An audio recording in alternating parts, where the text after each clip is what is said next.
ओम वक्रतुंड महाकाय सूर्यकोटि समप्रभ निर्विघ्नं कुरु मे देव सर्वकार्येषु सर्वदा। ओम गं गणपते नमः। गुरुर्ब्रह्मा गुरुर्विष्णुः गुरुर्देवो महेश्वरः गुरुरेव परं ब्रह्म तस्मै श्री गुरुवे नमः।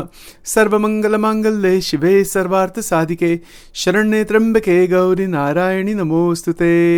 ओम नमो नारायणाय। ओम नमो भगवते वासुदेवाय। श्री कृष्ण शरणं मम। श्री कृष्ण शरणं मम।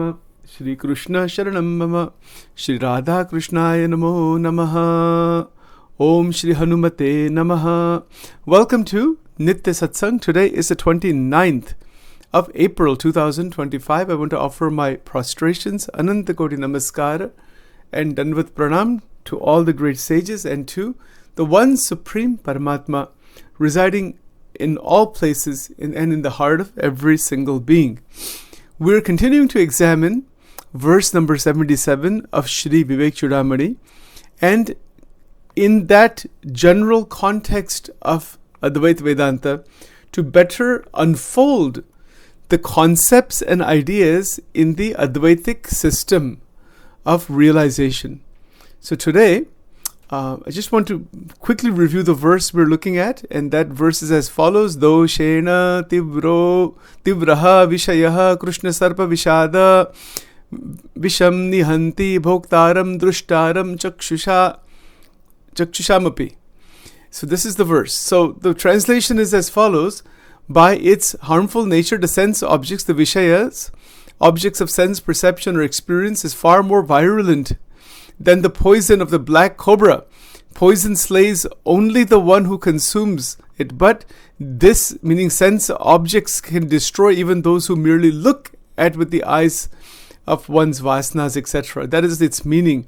So Shankaracharya ji is giving he's giving an exposition on the nature of the bondages of the Jiva-Atma with the sense objects.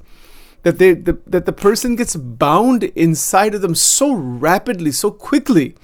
The sense objects are not the problem really, but it's the binding inside. And he uses this very strong analogy of a black cobra, Krishna Sarpa. That this is it has poison inside. That the poison is actually not in the objects as such; it's inside of us, and that is what causes this massive damage and death and problems inside the whole process. Think of it this way, that the cycle of reincarnation, and we'll get back to this in just a moment here, that the cycle of reincarnation is a mahabandhan. It is a massive bondage, which we cannot even see that bondage.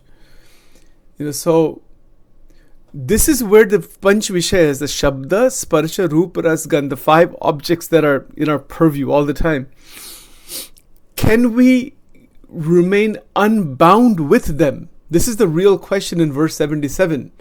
The real point that Shankaracharya ji is making is that the ordinary human being is just lost inside of them because of their attractiveness, because of their binding feature. The Viveka here is to separate the binding feature with the functional interactional aspect. 2 things. Take something simple as a cup of coffee, right? Or a cup of tea. One can be bound to a cup of coffee or a cup of tea, and one can interact with it and engage in it without binding. Isn't it so? The experience, if just drinking, the actual action is the same, but the internal state is different. And that's the point here, that the objects of the senses, they come and go. They are, they're coming and going. Why? Now you can probe into this. Why are there even objects of the senses? Why is that even there? It is there because the Jiva-Atma needs a way to experience its bondage to Mahamaya.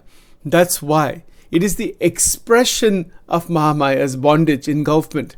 If it's not expressed at all, the Jiva-Atma will remain dormant inside Mahamaya without any experience. Hopefully this point is clear by now. This is more in terms of Vishishta Advaita Tattvagnan. Advait में भी ये बात है, शंकराचार्य जी भी कहते हैं कि that the Jiva-Atma is within Maya from immemorial time. Vivek Chudamani also says that, right? So But the Jiva-Atma by substance is the same as Brahman. That's the point of Advaita from the Tattva point of view. But from the question of Mahamaya, why is even Mahamaya there? Nobody can answer that question. It is there. It is Anadi. It is beginningless and it is there. It is just there. That's all. It's not a question of why it is there. It's like saying, why is God there? Well, God is just there. वो है, उसका अस्तित्व है. हमारा अस्तित्व भी है. We are Jiva-Atma. हमारा अस्तित्व है सच्चिदानंद. Our tattva is Satchit Ananda. Somebody will say, why it is there? Well, there is no why in that. It is just there. It's existence. It is ontological reality. Ontological means being. उसका अस्तित्व है. Similarly, Mahamaya का अस्तित्व है. It is there. The Mahamaya is a great mystery. It's a most extraordinary mystery. But from what, humbly in this mind, Sachin's mind, by the grace of all these different gurus and teachers and all, that Mahamaya is holding infinite number of Jiva-Atma inside the womb. Inside the womb, inside her womb. There is the Shakti Peeth, right? The different 51 Shakti Peeth. So there is in Assam, there is the Kamakhya Shakti Peeth. And the Kamakhya Shakti Peeth is the yoni of the Devi. It's the private organ, essentially. It's the private organ of the goddess. Think about that. Yoni Mutta. There's no murti there. I mean, they have murtis in temples, but the main thing is that Vaha Yoni hai. When the body was cut by Bhagwan Vishnu into all these different pieces, the yoni fell there in Kamakhya. So the eyes fell somewhere, the ears fell somewhere, the hands fell somewhere. So those are all Shakti Peeth.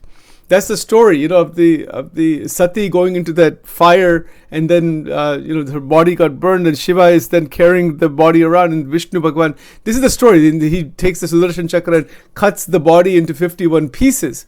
So the yoni falls in the Kamakhya Shakti Peeth. You can look it up. It's a lot of history. It's a very powerful, intense Shakti Peeth. It is a Vam Marg Shakti Peeth. I don't want to go too much into that right now. But my point is that it is the womb of creation. This is the point of that. It's an access point into the Mool Prakriti that is holding infinite number of Jiva-Atma.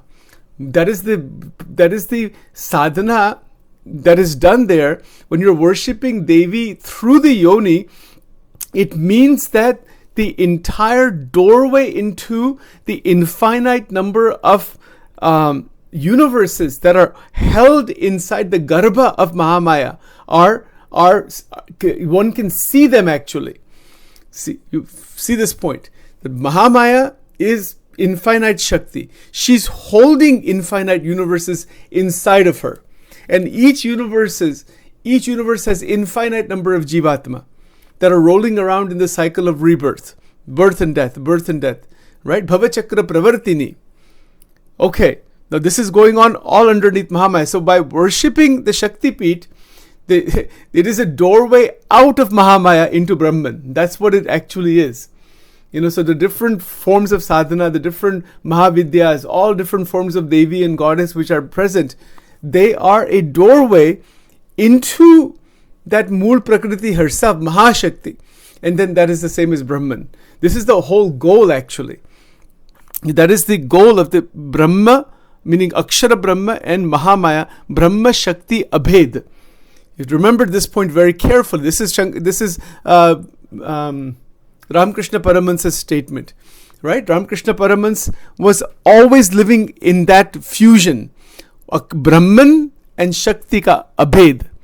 He was constantly at that stage, at that unification state. He was living in that constantly. And that is actually if you understand that, then life is just fantastic, because everything is manifestation of Shakti. All Jagrat Avastha experiences are manifestation of Shaktis. Jagrat, Swapna, Shushupti. All three avasthas are manifestation of Shakti. So the point here is that when the binding aspects of the Panch Vishayas are no longer active in that way, that means that the Shakti that is inside of us is now functioning in a non-binding manner. I hope that makes sense. The same Mahamaya that was causing the bondage, she's not really causing the bondage, but we are bound inside that realm. But now the same power that has become active, has become expressed in the brain, in the mind, in the senses, in the world, now it functions in a very different way in an unbinding modality. So the functioning of the eyes, the ears, the nose, the tongue, all five senses, the functioning of them, still energy is there. Shakti to hai, life is there, but it is functioning without any binding for the Jiva-Atma. This is the point that Shankaracharya Ji is trying to make here.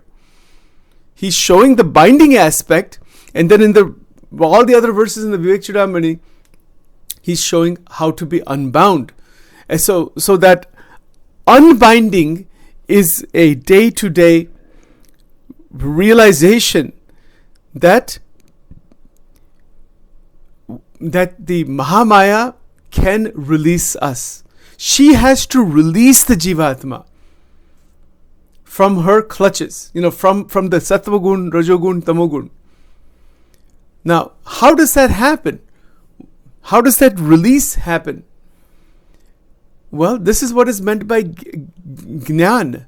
Jnana is to see through the clutches of Mahamaya. And that wisdom comes. So, Mahamaya has the extraordinary binding feature to it. Binding in the sense she's holding the Jiva-Atma in the womb. That is the mother. Like the mother is holding the womb of the child is inside the womb.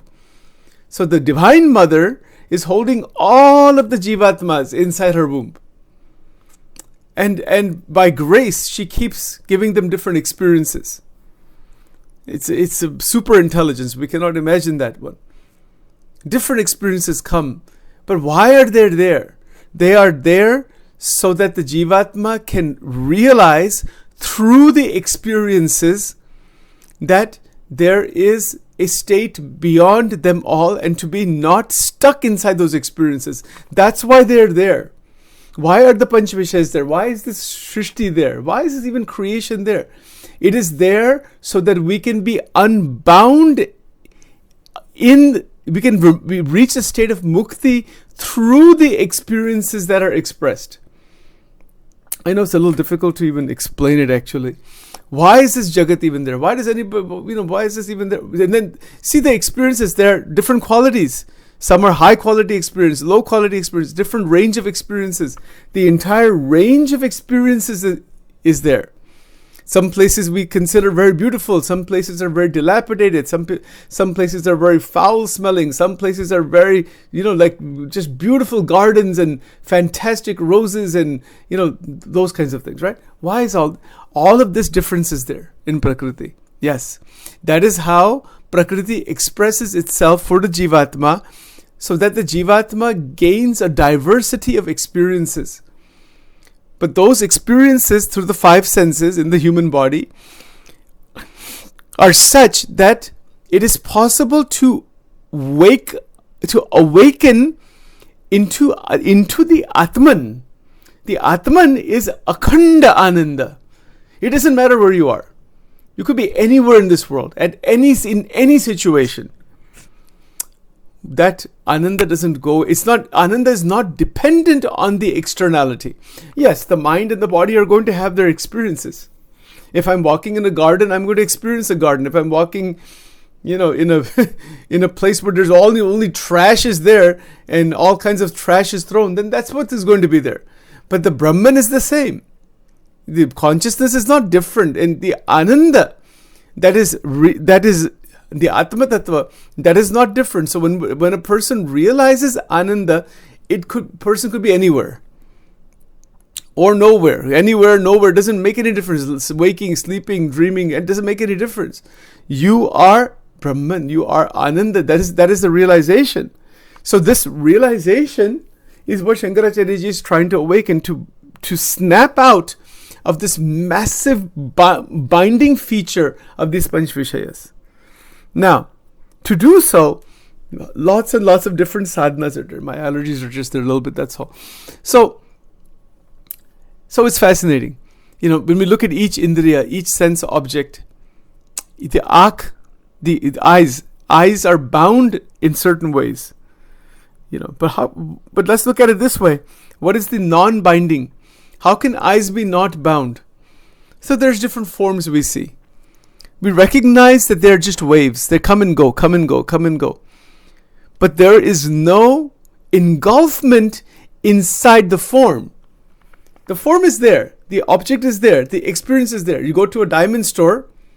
Let's say we have a mall here, Christiana Mall. You go to the mall and there's, some diamond store, Javier Diamond or whatever they're called. I don't know the names exactly. Some massive diamond store is there. Right next to that is a store that is selling stones. Stones meaning like picked up from the outside street, and they're just like 5 cents a piece, all stones. And another store is all diamonds. Just imagine this. Each diamond is worth, thousands and thousands of dollars. And the other one, or let's say the other one is not stone, but coal, pieces of coal. You know what the Gita teaches? Gita says, stand and see both of them. Hold one piece of coal in one hand. Hold the diamond in the other hand. Samatva samaloshtashmakanchanaha. It says a piece of wood in one hand and the piece of diamond in the other. I'm saying coal here. Kitni adbhut baat hai. Obviously, when we are interacting in the transactional world, we're not going to treat a diamond as a piece of coal. That would be foolish to do that. But the Jnani sees that they are the same. Can we do that? See the entanglement. Even though we don't treat them the same. We cannot treat them the same, obviously, because that is not the Vyavarika level. Even, when we have a piece of fruit and a rock, you don't eat a rock, you don't eat stones, we have to eat a fruit. But they're both only parts of the material world. So the Jnani is one who interacts with them as needed in the Vyavarika level, the Vyavarika Satyam level.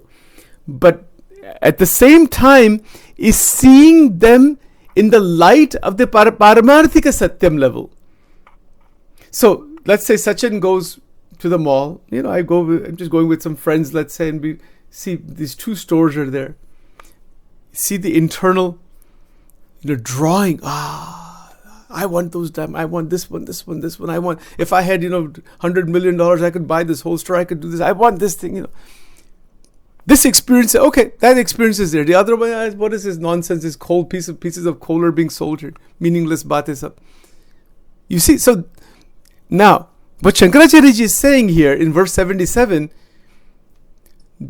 that the same pieces of diamond, seeing them can generate poison. It can also generate bhakti. It depends on your state of mind. It can generate poison like, my God, somebody was married. Let's say a person was married and they got divorced and something happened, and then now they are remembering, I gave this diamond to my wife, or my wife gave this to me, and now she's gone and she's taken this and this is gone. All that kind of stuff goes on, right? Our mind is so fast. It generates this experience of binding very quickly in God knows how many ways. And this is the point of the black cobra. What a statement this is. Shankaracharya ji क्या बात कर रहे हैं, थोड़ा मनन करना चाहिए इस पर. What is that black cobra? This is why people are suffering in life, because of the lack of realization of how to see the Panch Vishayas, to see them with Jnana Drishti, to see them with Viveka Drishti, to see them with a totally new vision, rather than to be bound inside the Vishayas in a very small-minded manner. And then to damage the Shakti that Paramatma has given us, to damage our mental Shakti, brain Shakti, सब Shakti का नाश हो जाता है इसमें. बुद्धि नाशात प्रणश्यति. Bhagavad Gita के जो two extraordinary verses, which are quoted in Vachanamrut, Garada Madhya 1, which I mentioned before. ध्यायतो विषयान् पुंसः संगस्तेषु उपजायते संगात् संजायते कामः कामात् क्रोधो विजायते कामात् कामात् भवति सम्मोहः, सम्मोहात् स्मृति विभ्रमः, स्मृति भ्रंशात् बुद्धिनाशो, बुद्धिनाशात् प्रणश्यति. These are two परम सिद्धांत. भगवान स्वामीनारायण क्या कहते हैं इस पॉइंट पर? ये परम सिद्धांत है भगवान कृष्ण के जो वचन, गरुड़ मध्य वन वचनामृत. And he used that expression, param siddha, because इसमें बुद्धि का नाश है. Not that the diamond is a problem. You may have thousands of diamonds at home. So what? But the internal bhav is that there's a jnana, there's a vision inside that this is all part of Prakriti, and there is samatva. Internally, there's no binding to that. There is the appreciation of its existence in the light of Brahman, in the light of Paramatma. I know it's difficult to really make that transition, but that is the transition. The experiences definitely are different. There's Uttam, Madhyam, Kanishta. Uttam meaning the diamond is, that's a top level experience. Madhyam is gold. Kanishta is like the pieces of coal. These are different levels of experience. Yes, they are there. I'll close with this point. Of course they're there. But the state of Vairagya in Jnana is to see them in the same light and be unbound even though the experiences are different. That vision to see them in the same light, that is our sadhana. That is Guru. That is Guru inside. Instead, that becomes open. So how do you practice this thing? Go to this mall one day. Go to your nearest mall and stand in front of a diamond store. And and literally take the Bhagavad Gita with you.